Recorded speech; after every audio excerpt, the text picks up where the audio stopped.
Shalom, and welcome to a message for the Parsha for Parsha Terumah. This Parsha speaks about the construction and all the details of the tabernacle, that very special place in which God's Shekhinah, God's presence, was meant to dwell. But I want to focus in on something which also coincides with this week's Parsha, and that is something extraordinary that began on Tuesday and Wednesday. That is Rosh Chodesh Adar.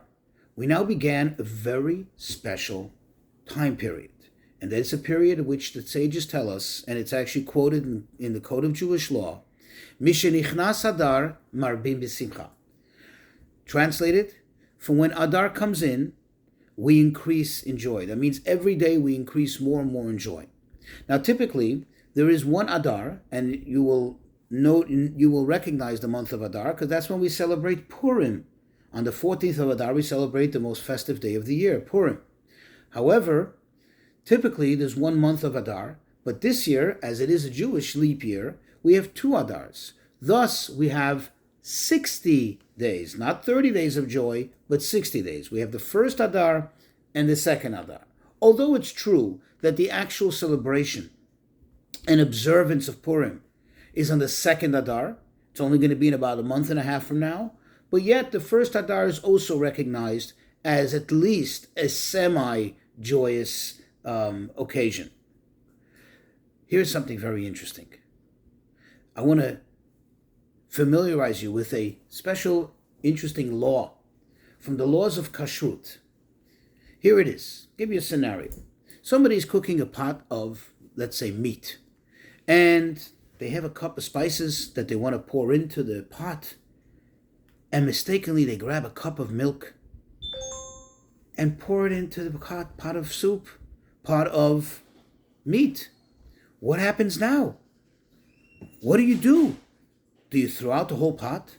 Does everything go to waste? Does everything go to garbage? What happens? What do we do?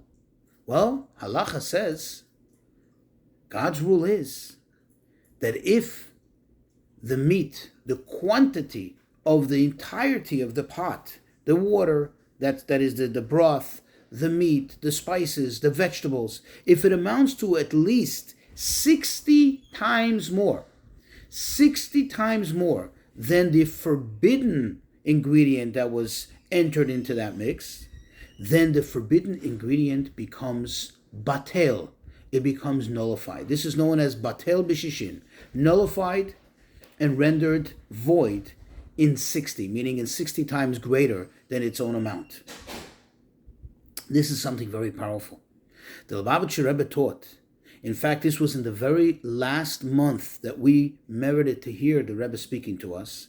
This is in the first month of Adar in the year 1992. And the Rebbe taught that this concept applies not only to physical material foods, to literally the laws of kashrut, but like everything else in the Torah, it also has its spiritual ramification. It also has its effect on our lives. This applies to us. This affects our life. Now is our opportunity. We now have 60 days of joy in which we can take all the difficulties, all the challenges, all the problems of the entire year, all that forbidden stuff that we don't want in our life, stuff that are not welcomed and not enjoyed in our living in the course of our lives, and take those things and totally nullify them and make them to naught. No, not to be delusional. Remember, when we say that it is batel, that it becomes void, it becomes nullified, that is not a form of delusion. That's not saying that it never happened. It did happen. And perhaps maybe even if you took it to a laboratory, you can find some minor traces of that milk or that forbidden additive that was put into the ingredients, to the mix. That's true. But still, halakha says, since you have 60 times greater than that amount, it becomes so overwhelming. The good becomes so overempowering that it totally nullifies the bad. It totally destroys the power, the vitality of the negativity. So too in our lives. Does this mean that everything will suddenly become perfect and we're going to live in La La Land? No. But when we increase in joy, we utilize these 60 days of joy, where we now become stronger and more powerful to A, overcome, and to B, totally nullify any of these problems that we have in life, all the issues that bother us. May Hashem give us always total joy, absolute happiness, both in the material and in the spiritual. Shabbat Shalom.